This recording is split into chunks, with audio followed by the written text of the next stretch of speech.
G'day folks, it's Jim here from Orchard Forex, and it's Saturday the 11th of September, 9/11, a sad day.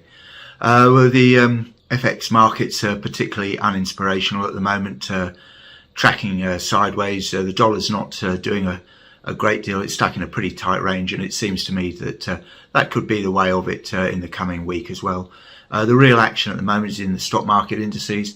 They're looking pretty toppish, and it seems if you want to be in trading mode, the stocks are the place to be. They look as though they're topping out.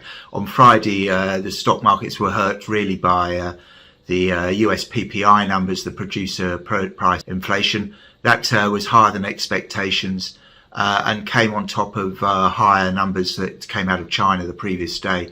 So it does look like inflation may be picking up, and that certainly is going to put a bit of a dent in the current stock market rally if that continues.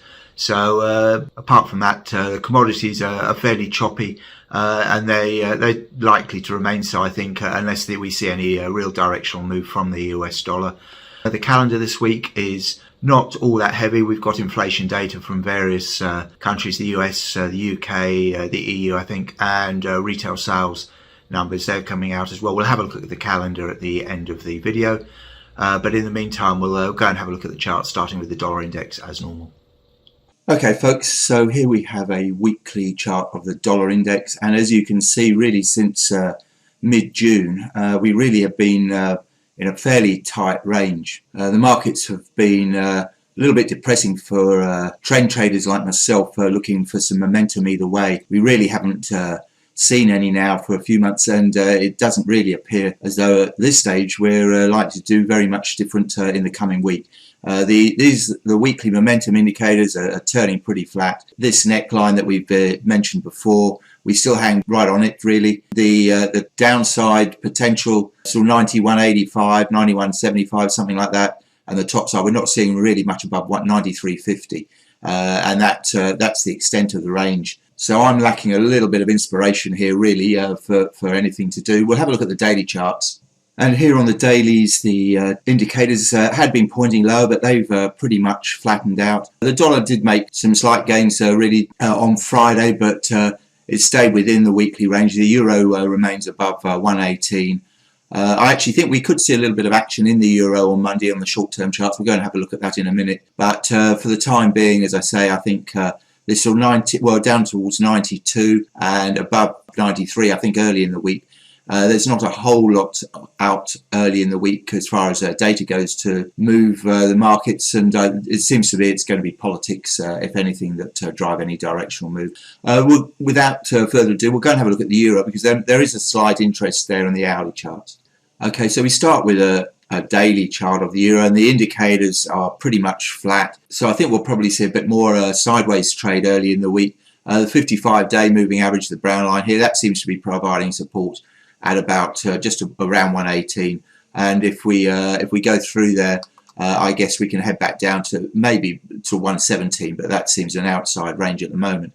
And on the top side, 119.5, as I think I said last week, that's where I'm looking to sell it. But if we come back to the hourly charts, and here we have an hourly of the euro, it does seem to me that there's short-term support here at this 118 level, and if we go through this support at around 118, we could begin to start to motor a little bit lower. This low comes in here around 117.85, and then if we can get through there, 117.5 and 117.20.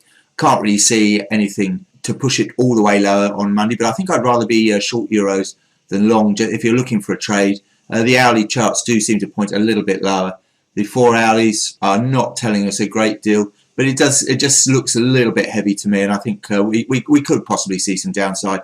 Maybe this low down here, 117.30, 20, this sort of area here, that's maybe all you should be looking for. If it gets above 118.5 on Monday, that theory is probably wrong, and we're probably heading back towards 119. But I'm not really too enthused either way, but if I'm looking for a trade, that's what I'll be looking to do. It's just a break of this level to take us a little bit lower.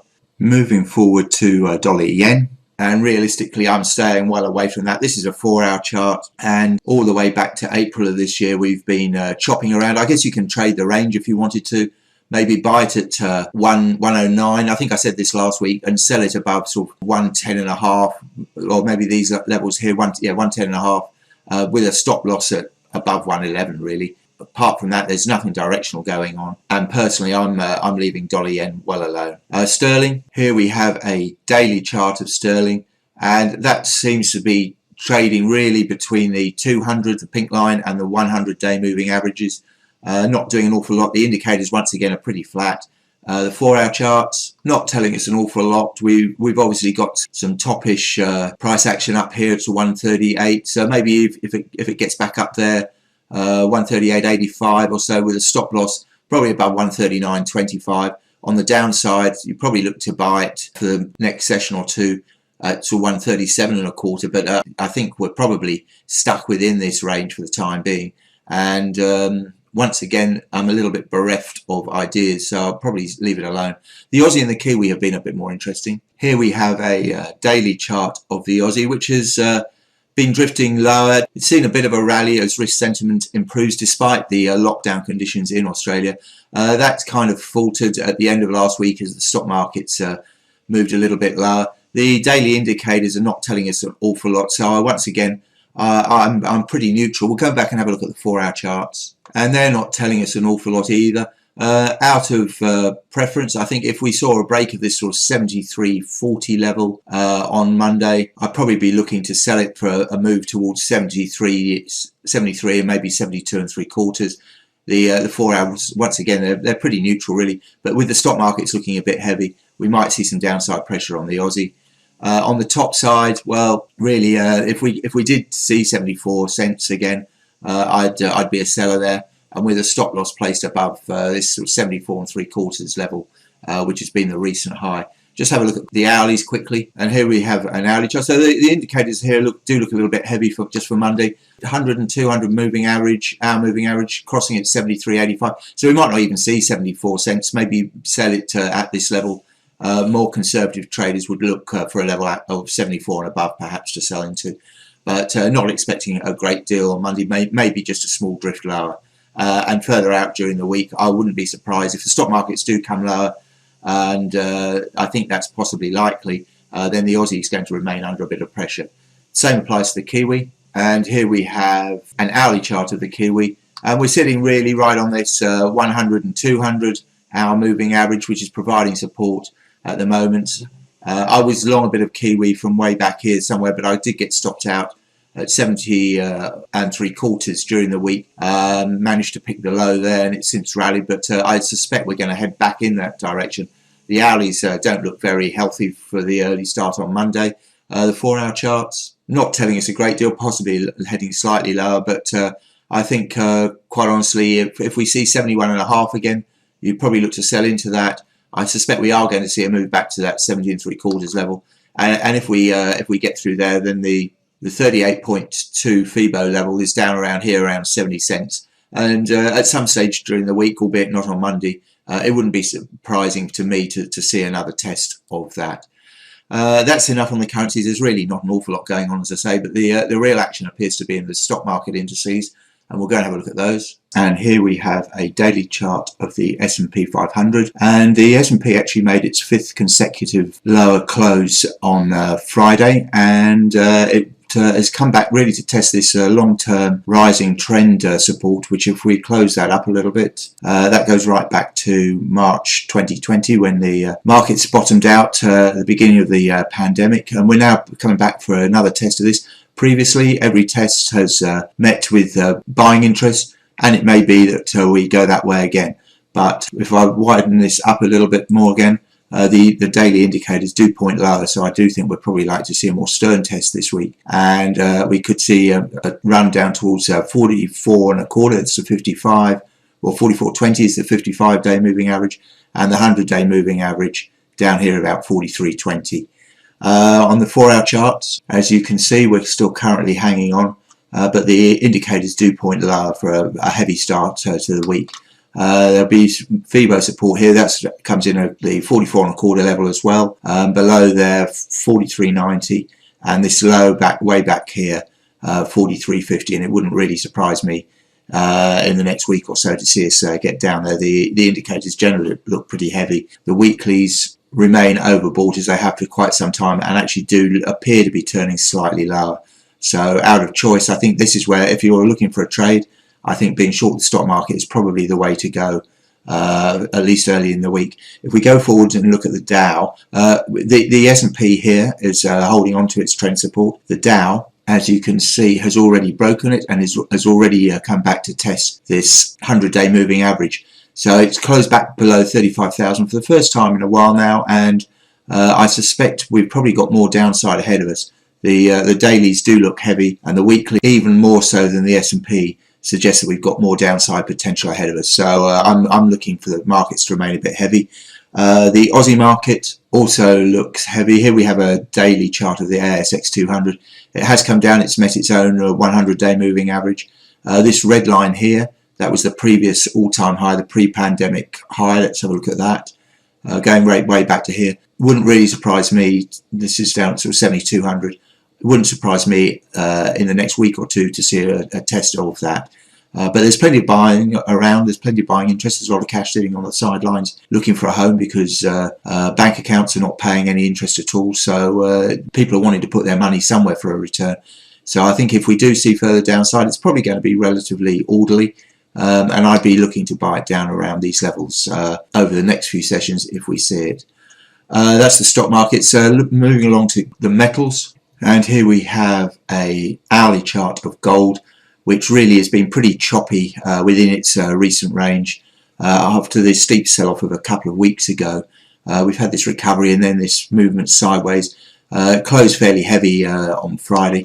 We've got this minor support level down around here, around 1780, 1775. If we go through there, then I think we'll probably accelerate a little bit back towards 1750, 1700 possibly. And on the top side, 1800 to this sort of 1830 level seems pretty toppish at the moment. So that's the range to trade. I think I wouldn't be looking for too much outside that.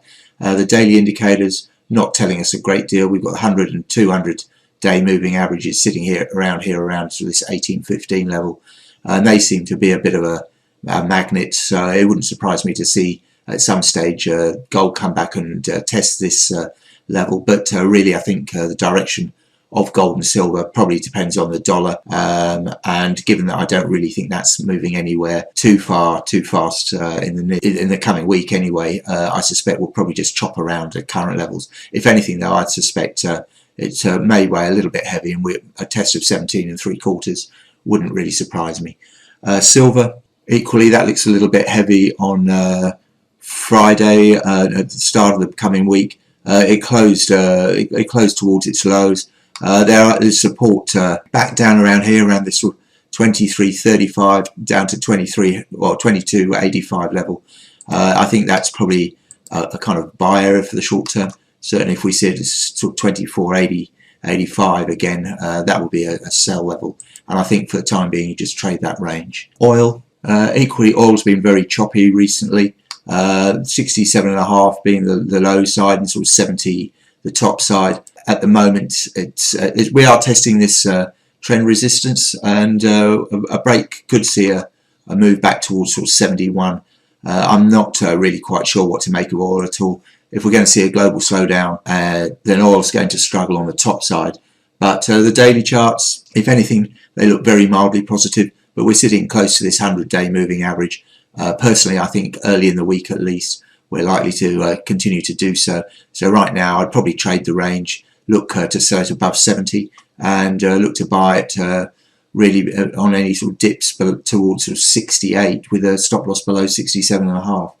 So that's about it. A little bit bereft of ideas this week. Just have a quick look at the calendar. Okay, so here we have the calendar for the coming week, and the highlights are going to be the inflation data to come from the US, the UK, the EU, and also Australia, and along with we've got retail sales figures to come from China, the US, and the UK.